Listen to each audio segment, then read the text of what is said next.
최근 몇 년 사이 서울 도심에서 눈에 띄는 변화가 나타나고 있습니다. 하루 평균 방문객 약 5만 명. 쇼핑몰이 아닙니다. 유명 맛집도 아닙니다. 불과 몇십 년 전만 해도 생활하수와 오염 문제로 도심의 골칫거리로 여겨지던 그곳. 지금은 5.8km짜리 인공하천입니다. 콘크리트 바닥에 펌프로 물을 돌리는 이 하천을 두고 세계 전문가들은 유지될 수 있겠느냐고 비웃었습니다. 그런데 말입니다. 그 하천에서 1급수 물고기의 치어가 발견됐습니다. 20년 전 사종이던 어류가 32종으로 늘었습니다. 그리고 같은 도심에서는 올해 1분기에만 202만 명이 몰리며 전년 대비 44.8% 증가한 곳이 있습니다. 도대체 이 나라에서는 무슨 일이 벌어지고 있는 걸까요? 지금부터 프랑스 다큐 PD가 서울에서 직접 목격한 그 경이로운 기록을 공개합니다. 이야기 시작 전에 구독과 좋아요 눌러주시고 어디에서 듣고 계신지도 댓글에 남겨주시면 반가울 것 같아요. 안녕하세요. 저는 니콜라 베르탱이라고 합니다. 프랑스에서 독립 다큐멘터리를 만드는 사람이고 지난 20년 동안 전 세계 도시들이 하천을 되살리겠다며 벌여놓은 프로젝트가 어떻게 무너지는지를 카메라에 담아왔죠. 제 다큐 시리즈 제목이 뭔지 아십니까? 실패한 도시들이에요. 지금까지 12편을 만들었고 12편 전부 같은 결론으로 끝났어요. 가장 최근에 촬영한 곳이 제 나라 파리의 세느강이었는데 여러분도 뉴스로 보셨을 거예요. 세느강은 수질 문제로 1923년부터 100년 넘게 수영이 금지된 강이었죠. 2024년 올림픽을 앞두고 프랑스 정부가 14억 유로를 쏟아부었어요. 우리 돈으로 2조 원이 넘는 금액인데 올림픽 개막하자마자 비가 내리니까 대장균이 기준치를 넘겼죠. 선수가 경기 후 구토하는 장면이 전 세계에 중계됐고 훈련이 수차례 취소됐으며 남자부 경기는 하루 연기까지 됐어요. 그러고도 파리시는 2025년 여름에 100년 만에 세느강 수영장을 개장했다고 대대적으로 홍보했는데 실상을 아십니까? 매일 수질 검사를 해서 기준치를 넘기면 그날은 수영 금지예요. 비가 오면 여전히 하수가 강으로 넘쳐드는 구조는 2조 원을 들이고도 바뀌지 않은 겁니다. 그게 파리예요. 그게 유럽이고 그게 제가 20년 동안 봐온 현실이었죠. 그런데 어느 날 편집실에서 자료를 뒤지다가 이상한 영상 하나를 발견했어요. 서울이라는 도시의 한 복판에 인공 하천이 하나 있는데 거기에서 1급수 지표종 물고기가 자연 번식을 하고 있다는 내용이었죠. 콘크리트 바닥에 전기 펌프로 물을 돌리는 하천에서요. 순간 코웃음이 나왔습니다. 이건 직접 가서 봐야겠다고 생각했어요. 노트북을 열어 새 프로젝트 폴더를 만들었죠. 이름은 실패한 도시들 13번째 서울편이었어요. 4월 초 인천공항에 도착했을 때 첫인상은 공기였어요. 차갑지도 덥지도 않은 바람이 얼굴을 스쳤는데 건조하지 않고 약간의 습기가 섞여 있었죠. 택시를 타고 서울 도심으로 들어가면서 창밖을 보는데 개나리가 노란색으로 도로변을 따라 줄지어 피어 있었고 그 뒤로 연분홍 벚꽃이 보이기 시작하더군요. 파리도 4월은 아름답지만 이 도시는 더 화사하니 색이 터지고 있었죠. 청계광장에 내려서 계단을 따라 물가로 내려갔어요. 촬영 장비를 어깨에 걸고 렌즈캡을 열었는데 그 순간 멈칫한 거예요. 물소리가 아니라 다른 것 때문이었죠. 소리가 없었어요. 도심 한복판인데 물가로 내려오니까 위쪽 도로의 소음이 확 줄어들면서 이상한 고요함이 깔려 있었거든요. 빌딩 사이로 햇살이 수면 위에 떨어지고 있었고 산수유 꽃잎이 노랗게 물가를 따라 점점이 박혀 있었죠. 솔직히 예쁘긴 했어요. 그런데 저는 예쁜 걸 찍으러 온 사람이 아니거든요. 렌즈를 돌려 사람들을 잡았는데 그때 이상한 걸 발견한 거예요. 평일 오전인데 물가 계단에 앉아있는 사람들이 꽤 있었죠. 커피를 손에 든 채 한참 동안 물만 바라보고 있는 여성이 있었고 옆에서는 이어폰을 꽂은 남자가 눈을 감고 앉아 있었어요. 조금 더 걸어가니 도시락을 펼쳐놓고 천천히 밥을 먹는 중년 남성도 보였죠. 여러분, 이게 왜 이상한 건지 아시겠습니까? 펌프로 물을 돌리는 콘크리트 바닥 위의 하천인데 사람들이 자연 하천보다 더 편하게 자리를 잡고 앉아 있는 거예요. 마치 자기 거실에 앉아 있는 것처럼 편안한 표정이었죠. 카메라를 내리고 한참을 서 있었어요. 인공 하천이 이 정도로 좋은가? 순간 머릿속에서 두 가지 가능성이 떠올랐어요. 하나는 이 사람들이 이게 인공이라는 걸 모르는 거고, 다른 하나는 인공인데도 뭔가가 진짜 작동하고 있는 거였죠. 어느 쪽이든 확인하려면 구조부터 뜯어봐야 했어요. 호텔로 돌아가면서 내일 일정을 정했죠. 측정 장비를 들고 이 하천의 시스템을 완전히 해부하겠다고요. 다음날 아침 7시에 다시 청계천으로 나왔어요. 일부러 이른 시간을 택한 건 관리 인력이 손대기 전에 날 것 그대로를 보고 싶었기 때문이었죠. 촬영 장비 말고 이번에는 측정 도구를 가방에 챙겨 넣었어요. 휴대용 수질 측정기, 유속계, 기록용 태블릿까지요. 다큐 PD가 현장에서 감동부터 하면 그건 아마추어예요.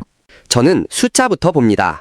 천계광장 초입에서 물길을 따라 천천히 걸으면서 이 하천의 구조를 하나씩 확인해 나갔는데 걸을수록 고개가 끄덕여졌어요. 예상한 그대로의 구조였거든요. 이 하천에는 발원지가 없어요. 일반적인 강이나 개울은 산에서 물이 내려오잖아요. 그런데 청계천은 태생 자체가 다르죠. 한강에서 물을 퍼 올리는 거예요.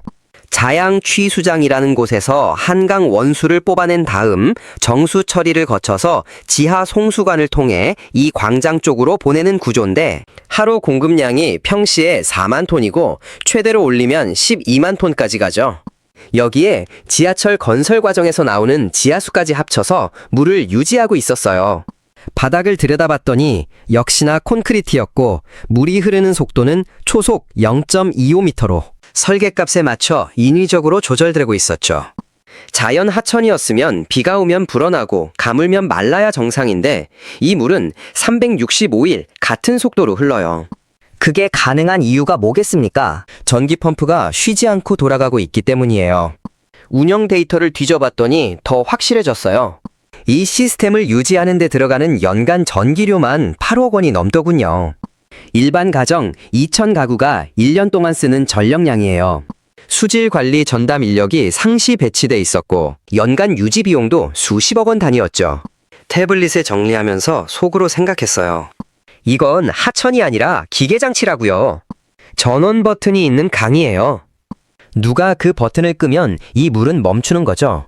여러분 혹시 집에 어항 키워보신 적 있으십니까? 필터 돌리고 산소 공급기 틀어놓고 온도 맞춰주면 물고기가 살아요. 그런데 정전이 되면 어떻게 됩니까? 하루 이틀은 버텨도 사흘이면 위험해지죠. 청계천이 딱 그 구조였어요.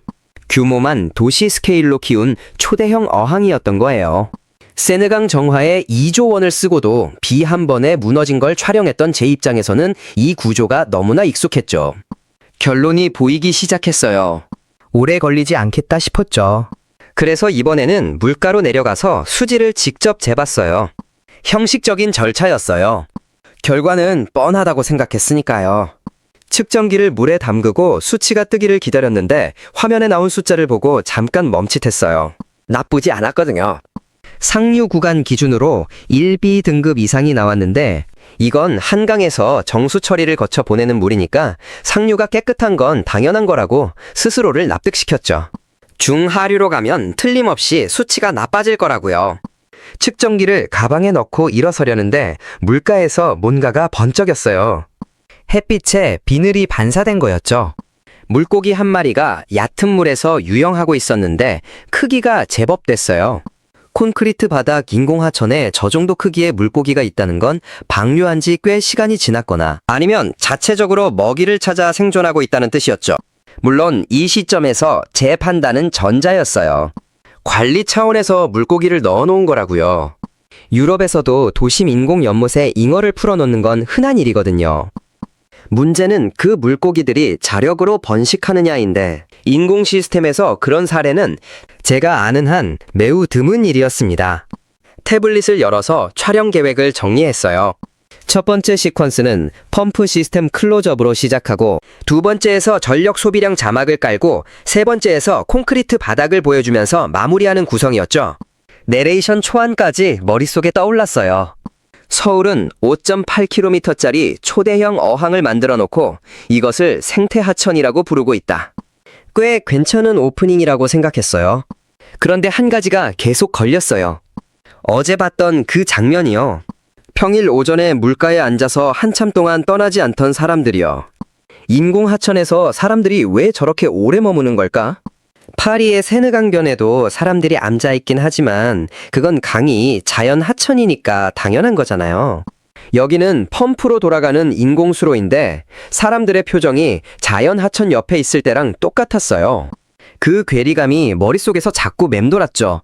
시스템은 완전히 인공인데 이 공간에서 일어나고 있는 현상은 인공의 느낌이 아니었어요. 이 하천이 원래 어떤 곳이었는지를 알아봐야 이 괴리감의 정체를 알 수 있을 것 같았죠. 호텔로 돌아가서 노트북을 열었어요. 검색창에 청계천 역사라고 쳤는데 화면에 뜬 옛날 사진들을 보는 순간 의자에서 몸이 앞으로 기울었어요. 이건 제가 전혀 예상하지 못한 이야기였거든요. 호텔방 침대 위에 노트북을 펼쳐놓고 청계천 역사를 검색하기 시작했는데 화면에 뜬 흑백 사진 한 장에 손이 멈췄어요. 물 위에 집이 있었어요. 반은 땅 위에, 반은 물 위에 걸쳐있는 판잣집이 하천을 따라 빼곡하게 늘어서 있었는데 지금 제가 카메라를 들고 서 있었던 바로 그 자리였죠. 저 맑은 물이 흐르는 그 자리에 사람들이 살고 있었다는 겁니다.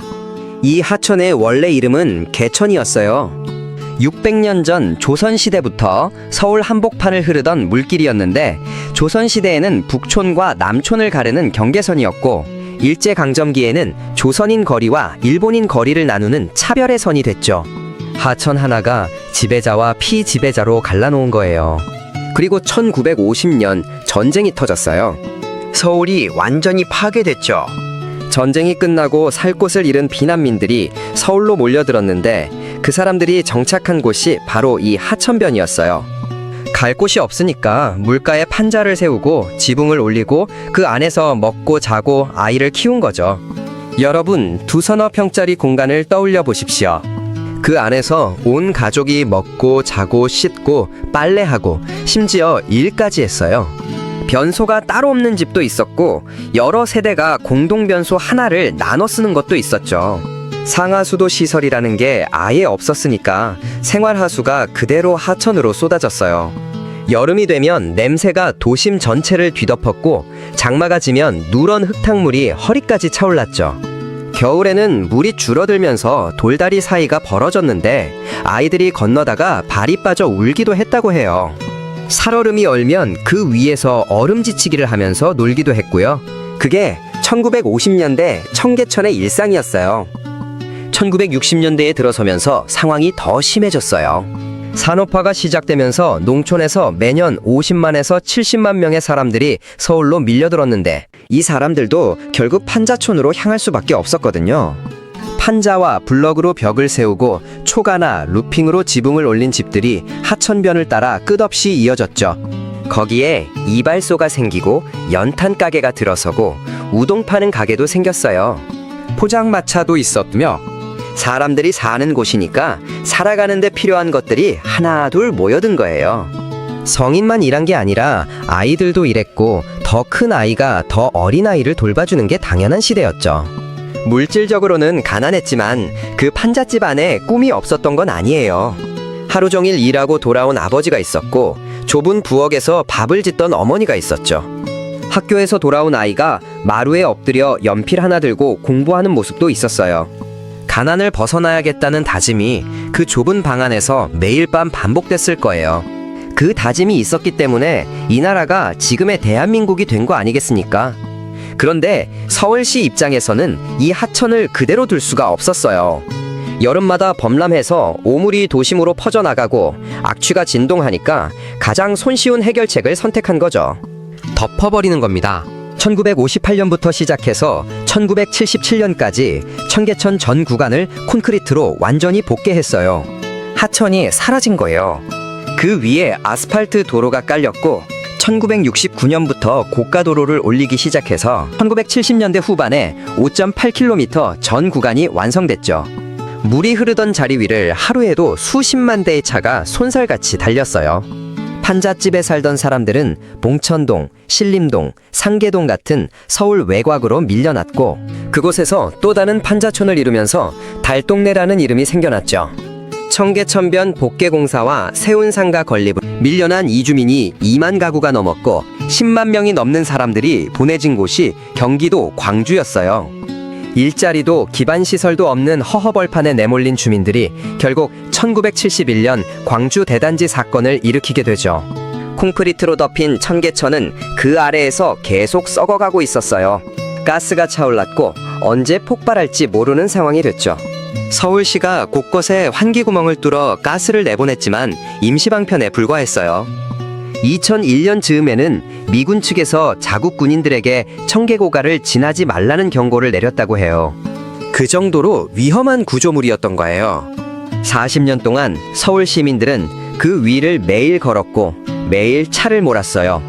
발밑에 썩은 물과 가스가 고여 있다는 걸 알면서도요. 아니, 어쩌면 모르고 살았을 수도 있죠. 눈에 보이지 않으니까요. 노트북을 닫았어요. 솔직히 좀 충격이었죠.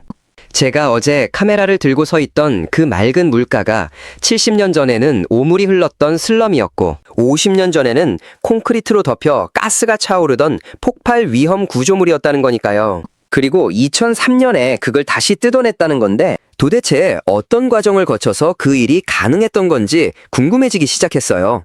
40년 동안 덮어놨던 걸 다시 여는 게 얼마나 미친 짓인지 도시 전문가라면 누구나 알거든요. 자료를 뒤질수록 머릿속이 복잡해졌어요.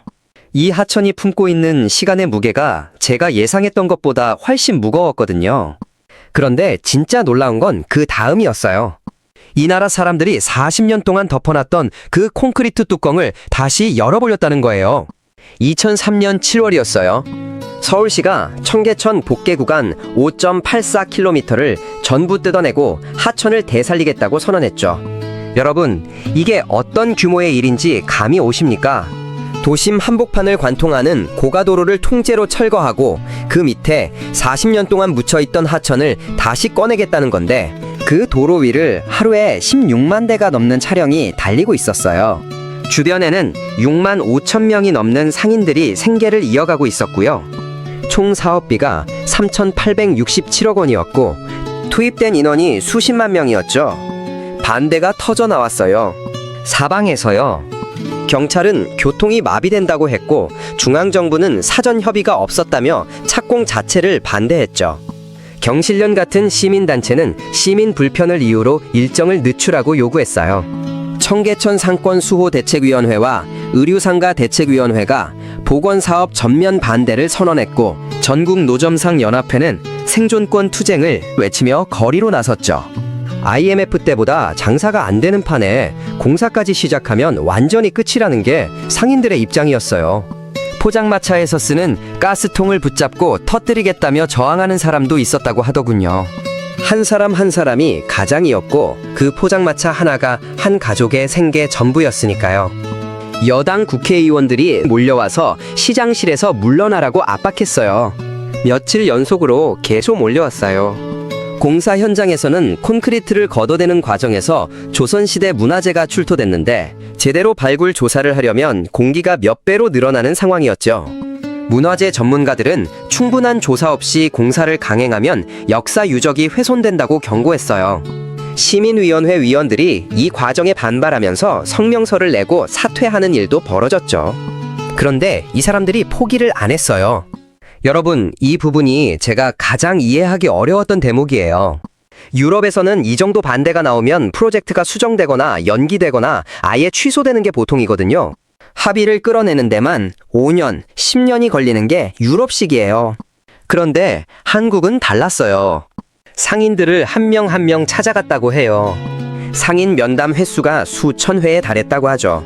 소주 한잔 하면서 설득하고 대화하고 이것을 공무원들이 1대1로 한 거예요. 대체 상가를 마련해주겠다고 약속했고 경제적 지원책도 함께 내놓았죠.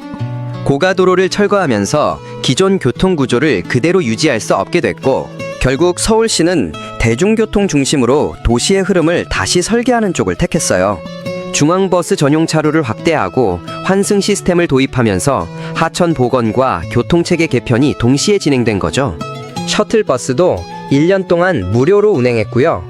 2003년 7월에 착공해서 2005년 9월에 끝냈어요. 2년 3개월이었죠. 제가 이 숫자를 동료에게 보여줬더니 처음에는 오타인 줄 알았대요. 6km 도심 하천을 2년 3개월 만에 복원했다는 게 유럽 기준으로는 말이 안 되는 속도거든요. 그런데 세계가 놀란 건 속도만이 아니었어요. 이 하천은 하버드 디자인 대학원에서 도시 설계상을 수상했고 공식 사례로 등재되어 세계 최고 수준의 학생들과 교수들이 직접 찾아와 연구하는 대상이 됐습니다.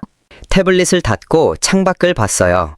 서울의 야경이 빌딩 숲 사이로 반짝이고 있었는데 그 빛 아래 어딘가에 5.84km짜리 물길이 흐르고 있다는 게 실감이 나기 시작했죠.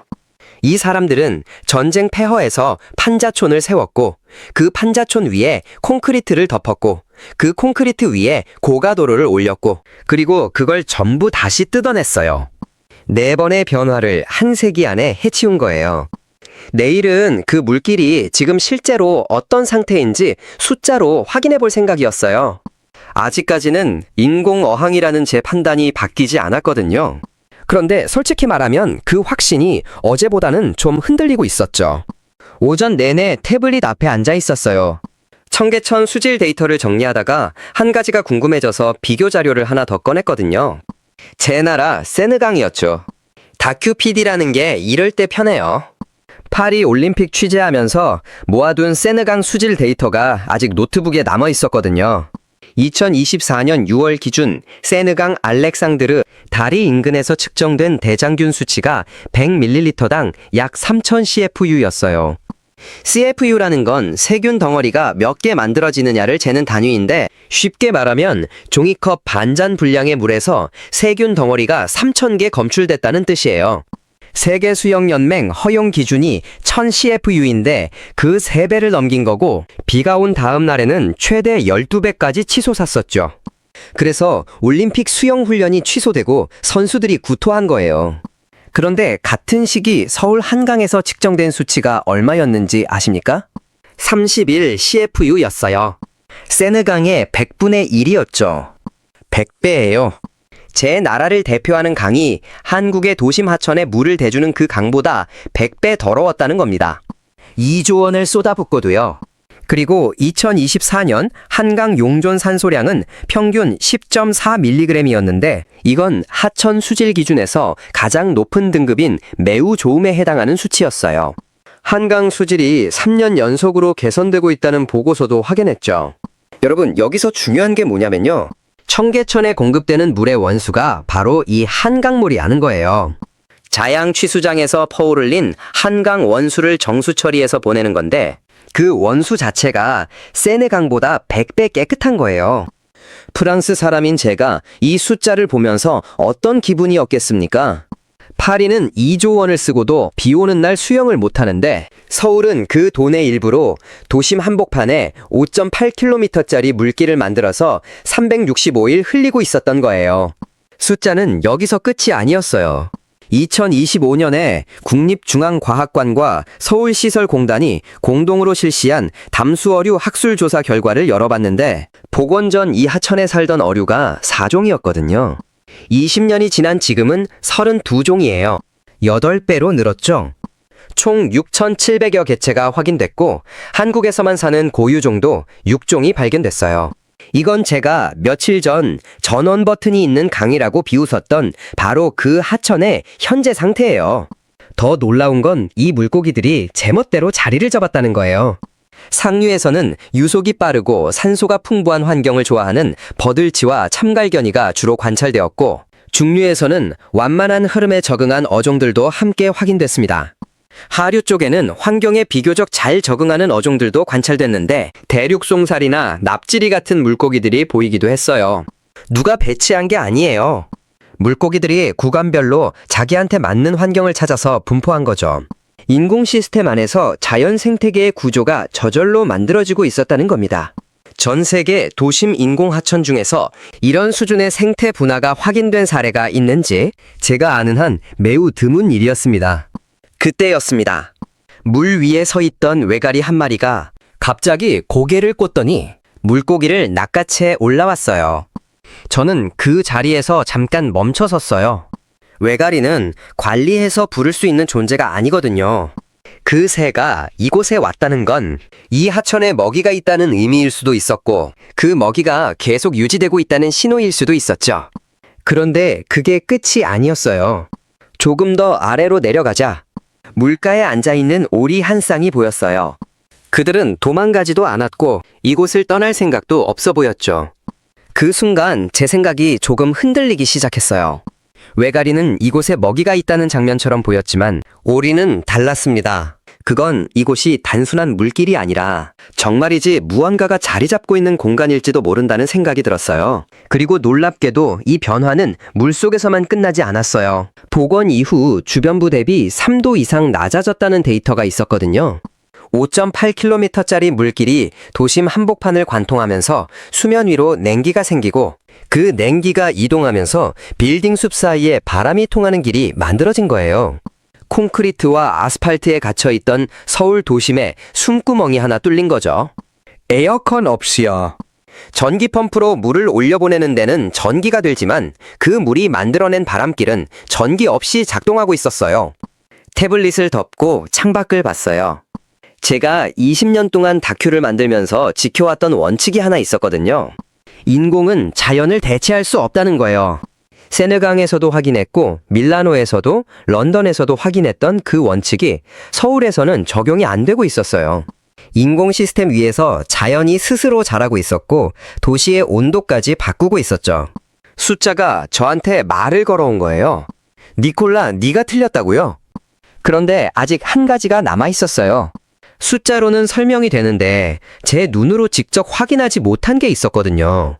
이 하천 옆에서 사는 사람들이에요. 시민들이 이 공간을 어떻게 대하고 있는지를 봐야 진짜 결론을 낼 수 있다고 생각했죠. 점심시간에 맞춰서 다시 청계천으로 나갔어요. 일부러 사람이 가장 많이 몰리는 시간대를 고른 건데 이유가 있었죠. 아무리 수질이 좋고 물고기가 산다고 해도 연간 2천만 명이 지나가는 공간이면 결국 사람이 문제가 되거든요. 유럽에서는 관광객이 몰리면 쓰레기가 쌓이고 소음이 터지고 야생은 사라지는 게 정상이에요. 제주도에서도 외국인 관광객 기초질서 위반이 문제가 되고 있다는 기사를 비행기에서 읽었었거든요. 카메라를 들고 다리 위에 올라섰어요. 아래를 내려다봤죠. 사람들이 밀려들고 있었어요. 빌딩마다 문이 열리면서 직장인들이 쏟아져 나왔는데 그 숫자가 상당했어요. 이어폰을 끼고 빠르게 걷는 사람, 동료와 나란히 걸으며 이야기하는 사람, 편의점 봉지를 들고 물가 계단으로 내려가는 사람까지 수백 명이 좁은 산책로에 한꺼번에 들어찬 거예요.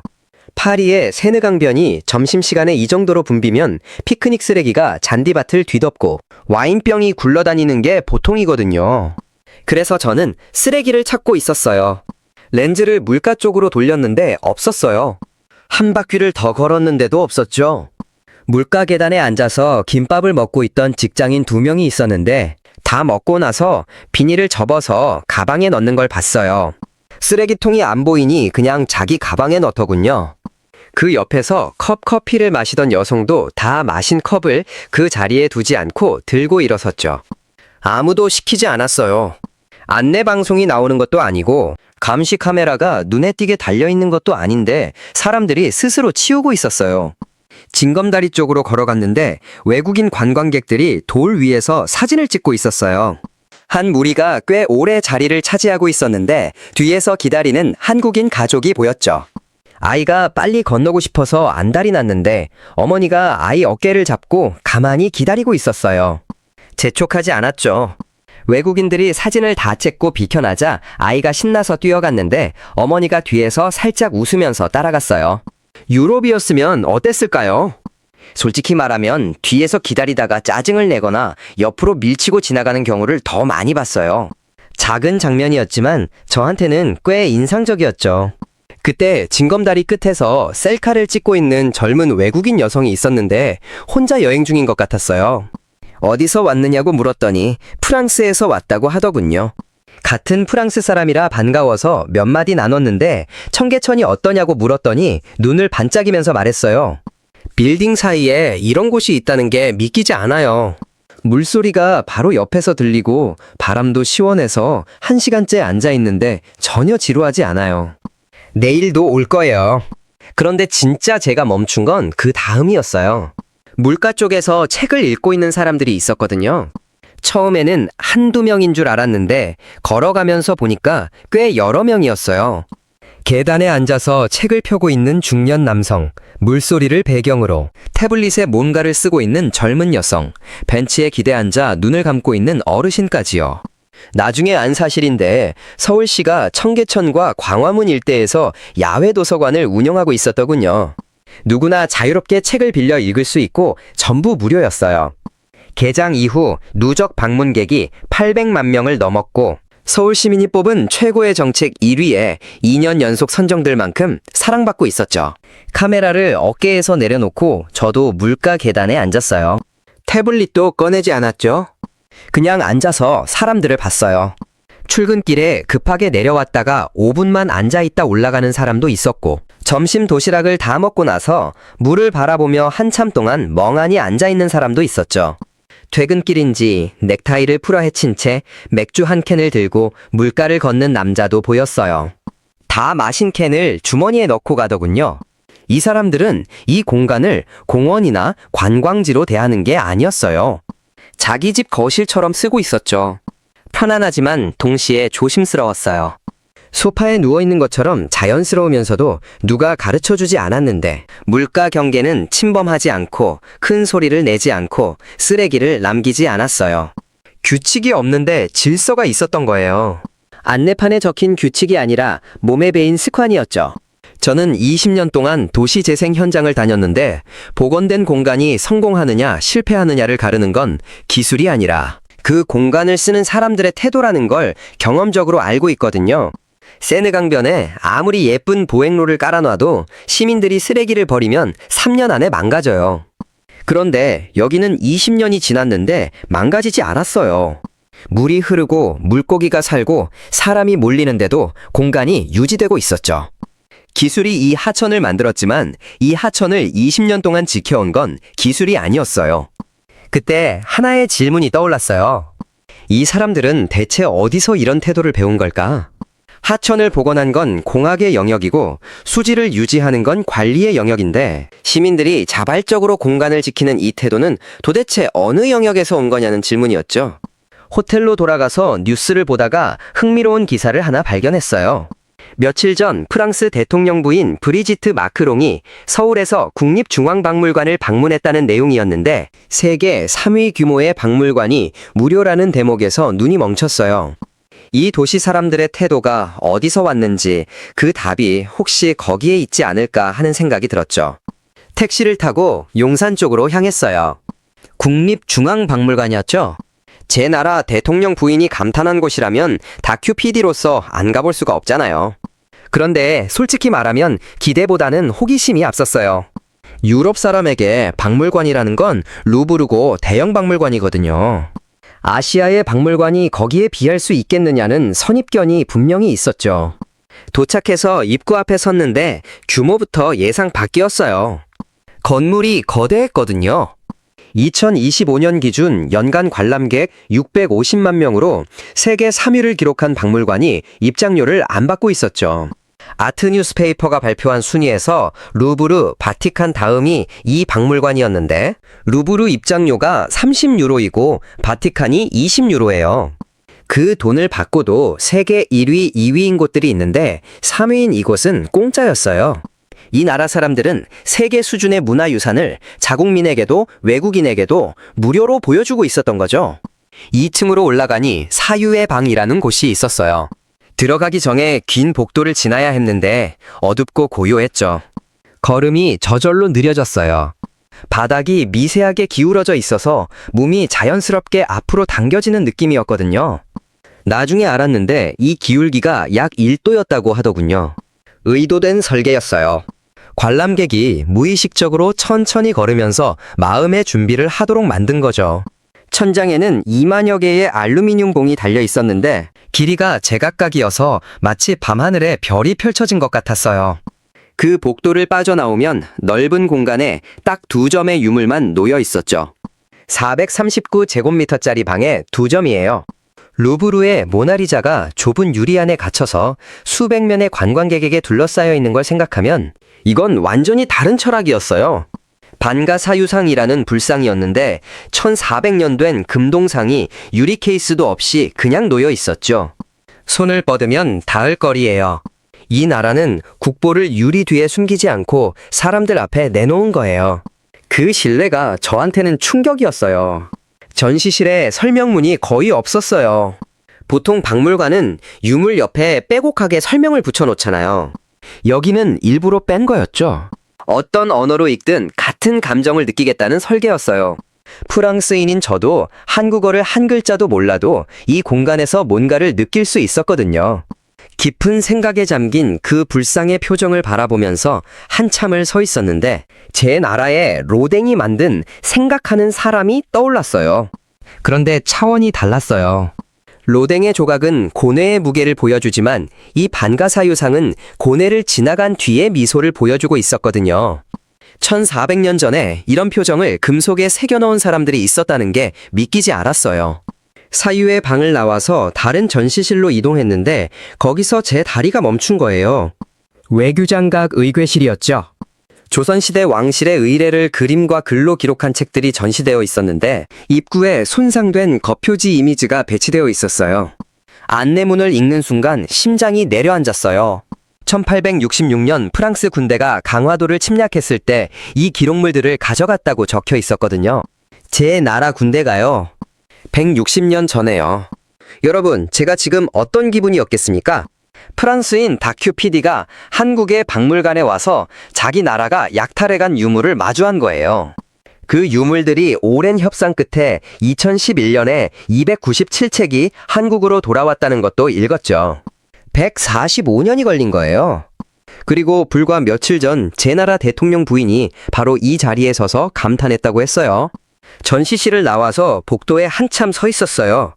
세계 3위 박물관인데 무료이고 국보를 유리 없이 보여주고 약탈당한 유물을 되찾아서 전시하고 있었던 거예요. 아트 뉴스페이퍼는 가장 눈부신 증가세는 한국에서 나타났다고 평가했는데 이 박물관을 보면 그 증가세의 이유를 알 것 같았어요. 청계천에서 시작된 질문이 여기서 답을 찾은 느낌이었죠. 왜 한국만 됐느냐는 질문이요. 이 나라 사람들은 죽은 하천을 살리고 빼앗긴 유물을 되찾고 그것을 세계에 무료로 보여주고 있었어요. 버리는 나라가 아니라 되찾는 나라였던 거예요. 그리고 되찾은 것을 혼자 간직하지 않고 모두에게 열어놓는 나라였죠. 박물관을 나서면서 생각했어요. 내일 서울을 떠나기 전에 청계천에 한 번 더 가야겠다고요. 처음 도착했을 때와는 완전히 다른 눈으로 그 물길을 보고 싶었거든요. 서울을 떠나는 날 아침이었어요. 비행기는 오후였는데 아침에 일찍 눈이 떠져서 침대에 누운 채로 천장을 한참 바라봤죠. 며칠 전까지만 해도 이 도시에서 실패의 증거를 촬영해서 돌아갈 생각이었는데 지금 제 태블릿 안에는 실패가 하나도 없었어요. 세느강보다 100배 깨끗한 물이 흐르는 인공 하천이 있었고 그 하천에서 32종의 물고기가 스스로 영역을 나눠 살고 있었죠. 20년 전에 4종이었던 게 8배로 늘었고 한국에서만 사는 고유종이 6종이나 확인됐어요. 도심 기온을 3도에서 4도까지 낮추는 효과가 있었고 연간 2천만 명이 찾아오는데도 쓰레기 하나 없이 유지되고 있었죠. 세계 3위 박물관은 무료였고 160년 전에 제 나라가 가져간 유물이 전시되어 있었는데 그 나라 사람들은 가져간 쪽을 원망하는 대신 잘 보존해줘서 감사하다고 말하고 있었어요. 호텔을 나서서 택시를 탔어요. 기사에게 청계천 청계광장이라고 했더니 고개를 끄덕이더군요. 이른 아침인데도 거리에는 이미 사람들이 움직이고 있었어요. 4월의 서울은 빛이 참 부드러웠죠. 빌딩 사이로 아침 햇살이 비스듬하게 내리꽂히면서 도로 위에 긴 그림자를 만들고 있었는데 그 풍경이 파리의 아침과 묘하게 닮아 있으면서도 완전히 달랐어요. 청계광장에 내려서 계단을 따라 물가로 내려갔어요. 며칠 전 처음 이곳에 도착했을 때와 똑같은 자리였죠. 그때는 렌즈캡을 열고 실패의 증거를 찾으려고 했었는데 오늘은 카메라를 가방에 넣어둔 채로 그냥 걸었어요. 물소리가 들렸죠? 규칙적이었는데 그게 펌프 소리처럼 들렸던 게 불과 며칠 전이었거든요. 지금은 달랐어요. 같은 소리인데 다르게 들렸죠. 산수유가 노란색으로 물가를 따라 점점이 피어 있었고 산책로 옆에는 개나리가 활짝 열려 있었어요. 벤치에 앉아있는 사람이 보였는데 60대쯤 돼 보이는 남성이었죠. 운동복 차림으로 물을 바라보고 있었어요. 조깅을 하다가 잠깐 앉은 것 같았는데 떠날 기미가 없었죠. 물을 바라보는 그 표정이 편안했어요. 마치 오래된 친구를 만난 것 같은 얼굴이었거든요. 용기를 내서 다가갔어요.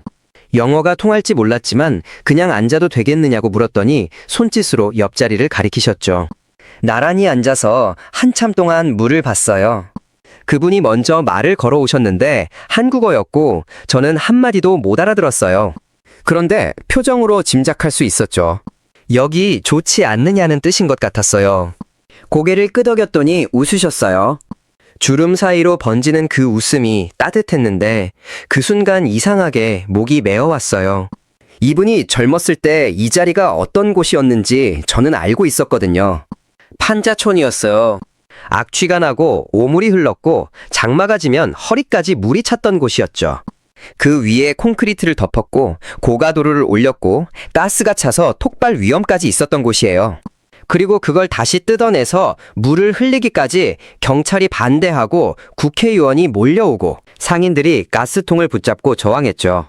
2년 3개월 동안 69만 명이 투입돼서 3,867억 원을 쏟아부은 끝에 이 물길이 다시 열렸어요.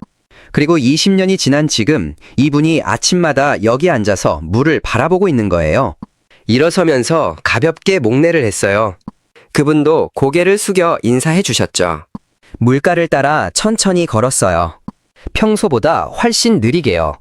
징검다리 위에서 한 아이가 아버지 손을 잡고 조심스럽게 건너가고 있었고 그 옆에서는 외국인 커플이 셀카를 찍고 있었죠. 출근하는 직장인이 이어폰을 끼고 빠르게 지나갔는데 물가에 가까워지자 걸음이 살짝 느려지는 걸 봤어요. 본인도 모르게 그런 것 같았죠. 며칠 전 제가 이 하천을 보면서 처음 느꼈던 위화감이 뭐였는지 이제야 알겠더군요. 인공하천인데 사람들이 머문다는 거였잖아요. 그때는 그 이유를 몰랐는데 지금은 알아요. 이 물길 아래에 이 나라의 시간이 흐르고 있기 때문이에요.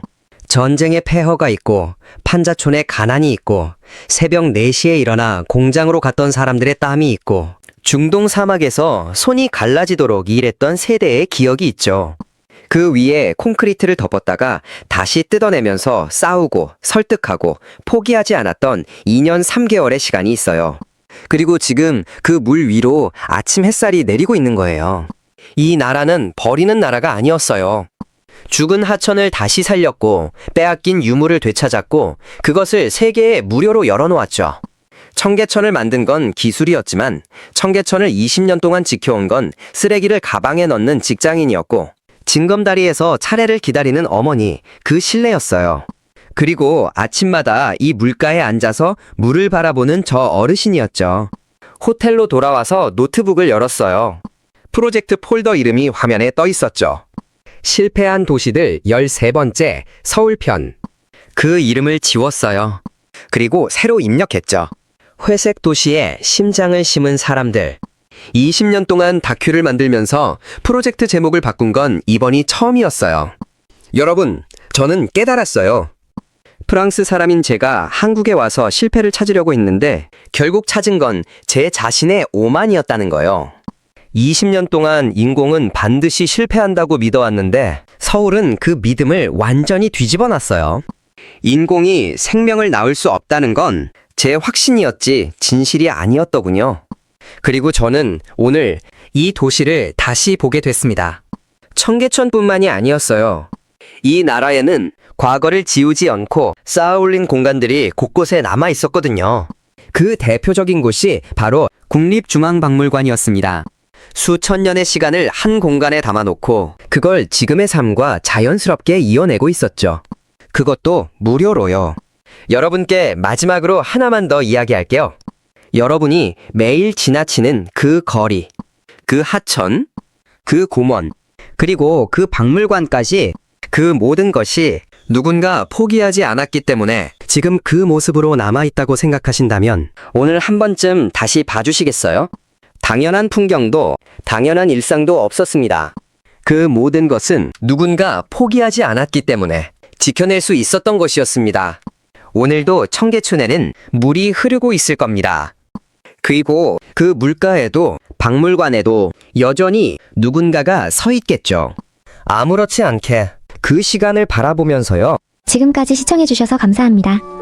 이 대본을 준비하면서 한 가지 마음에 남는 게 있었습니다. 아직 프랑스에는 우리 문화재가 2,900점 넘게 남아있고 직지심 체유절도 돌아오지 못하고 있습니다. 돌아온 297책마저 소유권은 여전히 프랑스에 있고요. 되찾는 나라라고 했습니다. 그렇다면 아직 되찾아야 할 것들이 남아있는 겁니다. 빨리 우리 거를 되찾는 그날이 왔으면 좋겠습니다. 마지막으로 이 영상을 보신 후 청계천과 국립중앙박물관을 꼭 한번 가보고 싶다는 마음이 드셨다면 구독과 좋아요 부탁드립니다. 다음에도 뜻깊은 이야기로 찾아오겠습니다. 해외 감동 오픈이었습니다.